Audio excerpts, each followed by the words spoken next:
잠깐 김정원 선생님 괜찮으시면은 좀 진행을 부탁드릴게요. 네, 안녕하세요. 저는 이번 프로젝트 21랜드 제가 약간 좀 목이 메어요. 좀 현대음악계의 어떤 그런 상황을 보자니 약간 좀 감격의 목이 좀 메이는 것 같은데요. 예, 제가 진행을 맡게 된 프로젝트 21랜드 음악 감독을 맡고 있는 김정원이랍니다.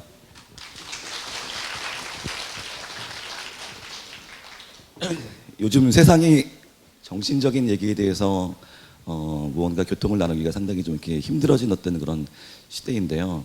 이와에 대해서 이렇게 좋은 어떤 정신적인 부분의 교통에 대한 얘기를 할 수 있게끔 자리가 마련된 것에 대해서 굉장히 다시 한번 감사를 드리고요. 예, 여기 올라와 있는 내용들을 좀 이렇게 제가 음악회가 진행 동안 내내 좀 봤는데요.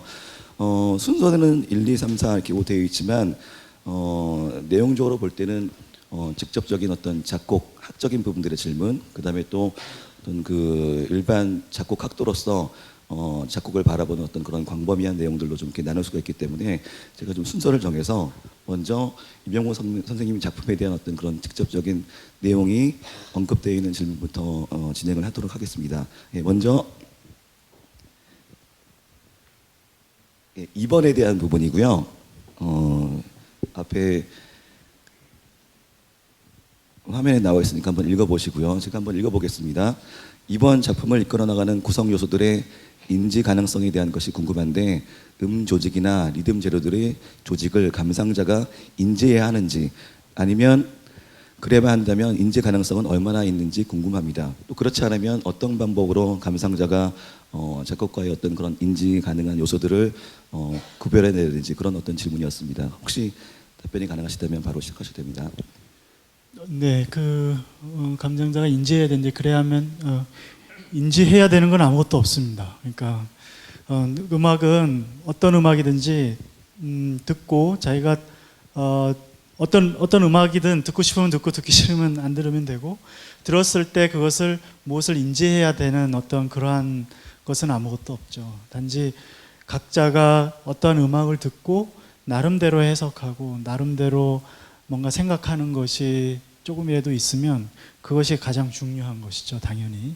그러니까 뭐랄까 우리가 음악이라는 것을 학교에서 또 이제 작곡가 학생들이 많으니까 학교에서 배우고 또 뭔가 이거를 학문적으로 접근하는 측면이 많이 있지만 어쨌든 음악은 음악이라는 것은 동서고금을 막론하고 이건 변하지 않는 것이기 때문에 뭔가 음악을 이렇게 너무 이렇게 분석적으로 듣는 것도 좀 불행한 청취라고 생각을 해요. 그러니까 들으면서 나름대로의 어떤 그 느낌을 뭔가 조금이라도 아주 섬세한 거라도 되살아낼 수만 있다면 그것이 올바른 것이라고 생각하고 조직이나 리듬 재료의 조직을 감상자가 인지해야 되지 않습니다. 그런데 그럴 수는 있어요. 내가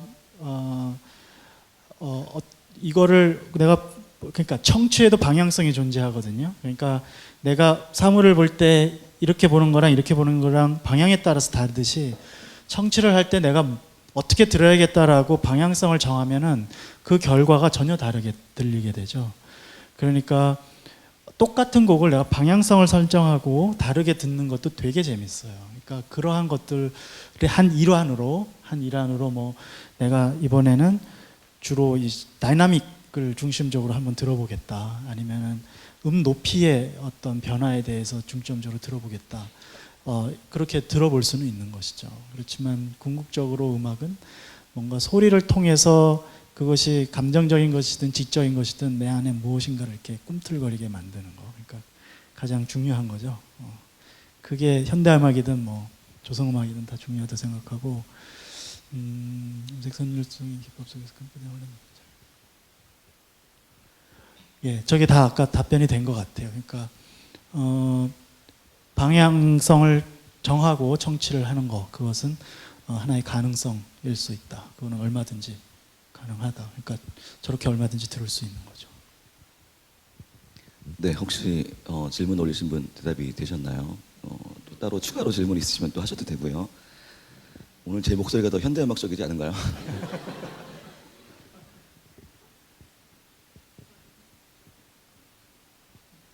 예, 그 시간의 구성에 대한 얘기고요.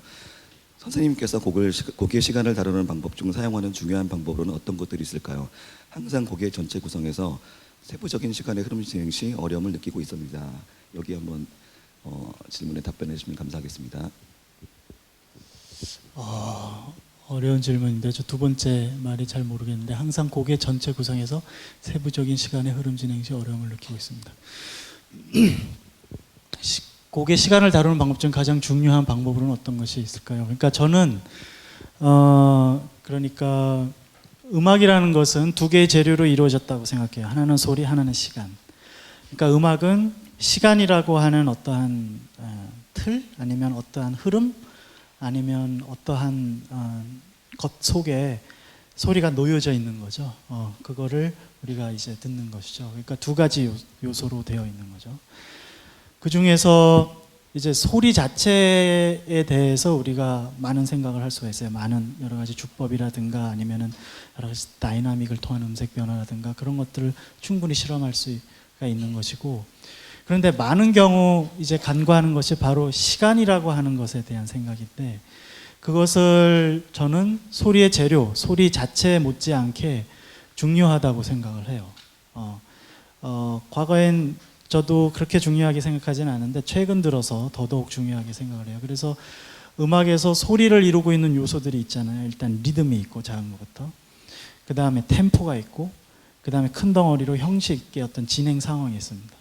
그 다음에 소위 드라마투어기라고 하는 실제 소리가 만들어내는 어떠한 극적 요소들이 있거든요. 그것이 다 시간적인 것에 들어가는데, 이것도 마찬가지로 곡이라고 어떤 한 곡을 쓸 때 저는 이렇게 하나의 방향성을 설정해서 한 가지를 이렇게 증폭시켜서 강조하는 것을 주로 하는 편이에요. 그래서 내가 이번에는 그 몇 가지 시간적 요소 중에 리듬적인 거에 내가 중점적으로 변화를 주겠다 하면은 이제 리듬을 이제 많이 쓰고, 그다음에 시간 이제 템포와 관련돼서 쓰겠다 그러면은 이제 템포가 이제 계속해서 변하거나 아니면 아주 빨랐다가 아주 느리거나 하는 것들을 또 병치시킨다거나 하는 것들을 이제 쓰는 거죠. 그렇게 해서 우리가 음악에 작곡하는데 필요한 어떠한 작곡하는데 사용을 하고 있는 요소들에 대해서 새로운 시각으로 보고 그거를 다른 식으로 구성해 보는 것으로서 어떤 가능성을 찾습니다. 그러니까 그건 소리에 대해서도 똑같이 마찬가지인데 시간에 대해서도 마찬가지죠. 그러니까 제가 사용하는 주요한 방법은 이제 주로 이런 것인데, 구체적으로 얘기를 하기에는 너무 지금 걸맞지가 않고 항상 곡의 전체 구성에서 세부적인 시간 어려움을 느끼고 있답니다. 저것에 대해서는 이렇게 답을 하면 어떨까 싶어요. 그러니까 곡을 쓸 때 누군지 모르겠지만 하여튼 누가 저렇게 질문을 한다면 이렇게 해주고 싶어요. 곡을 쓸 때 전체 구상을 너무 신경 쓰지 말라고 얘기해주고 싶어요. 그러니까 전체 구상이라는 것은 세부적인 거죠. 지금 세부적인 것을 이렇게 다양하게 만들므로 해서 저절로 형성되는 측면이 있어요.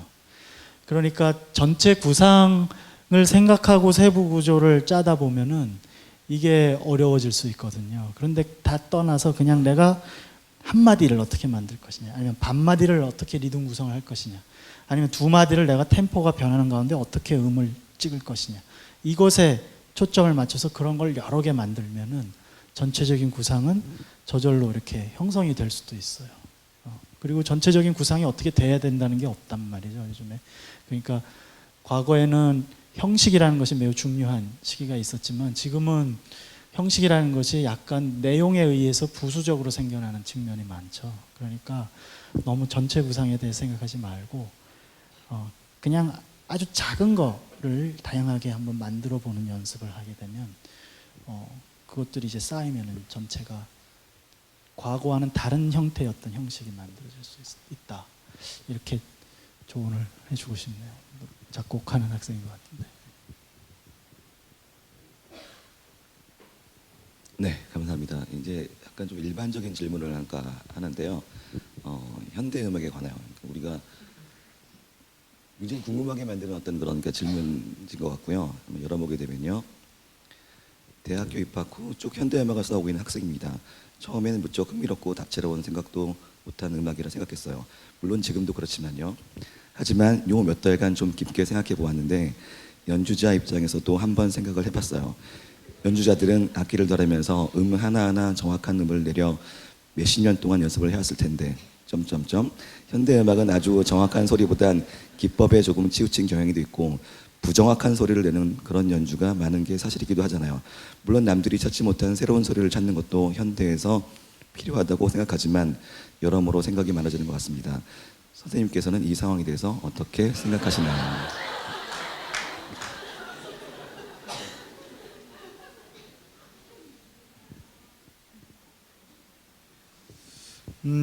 제가 드리고 싶은 답은 아무도 이거를 쓰신 분한테 현대음악을 해야 된다고 강요하지 않습니다.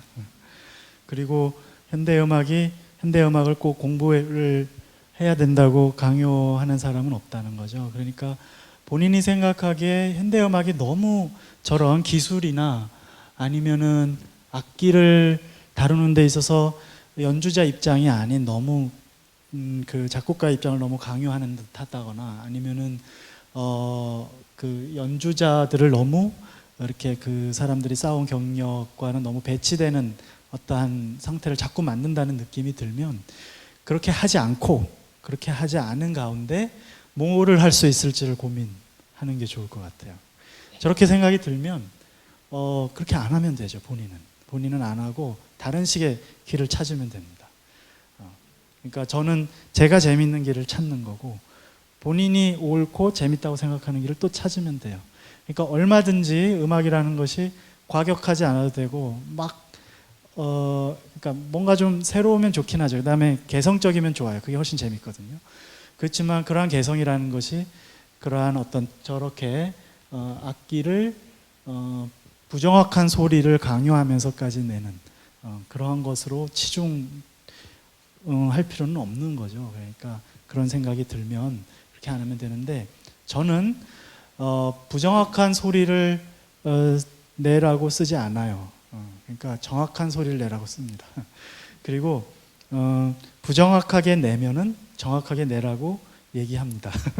그러니까 저는 부정확한 소리를 내는 경우가 많긴 하지만 그거는 뭐 옛날 음악도 마찬가지죠. 옛날 음악도 부정확한 소리 내잖아요. 그리고 곡마다 다 연주가 다르고 그러니까 그런 어떤 범주 내에서 생각해서 연주자도 충분히 생각하고 악기의 가능성들에 대해서 충분히 생각하고 쓰고 있으니까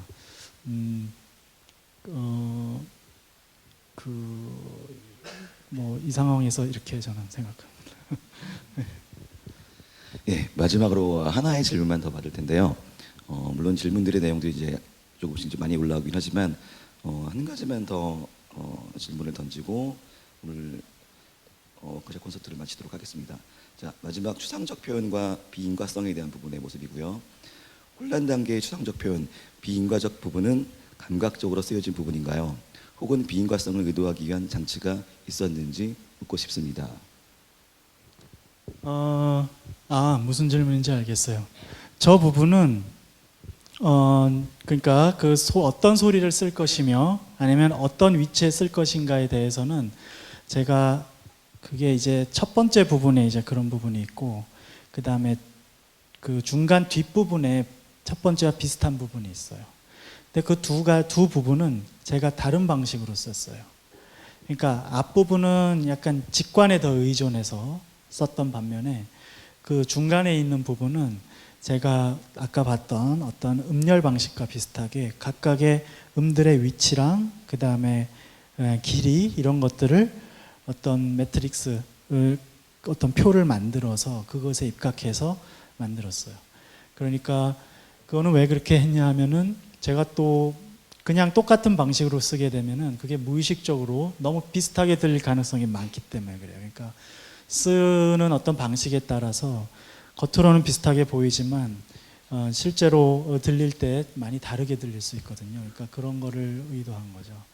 그러니까 제가 제 자신을 잘 믿지 못하는 거죠. 그래서 첫 번째는 이제 저러한 어떤 다른 어떠한 그 장치가 없이 제가 그냥 이 부분은 어떤 소리를 주로 쓰겠다, 어떤 소리를 주로 쓰겠다 하는 것만 정해놓고 제가 임의로 정했어요.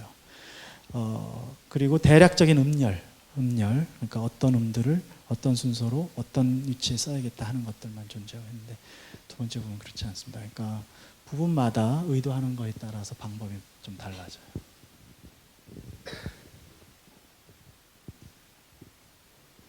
네, 시간이 좀 약간 좀 많이 좀 지나서요. 어쨌든 제가 지켜보면서 굉장히 마음이 좀 이렇게 뜨거워진 어떤 순간이 아니었나 싶은 생각이 드네요. 역사의 현장에 와 있다는 생각도 들기도 하고요.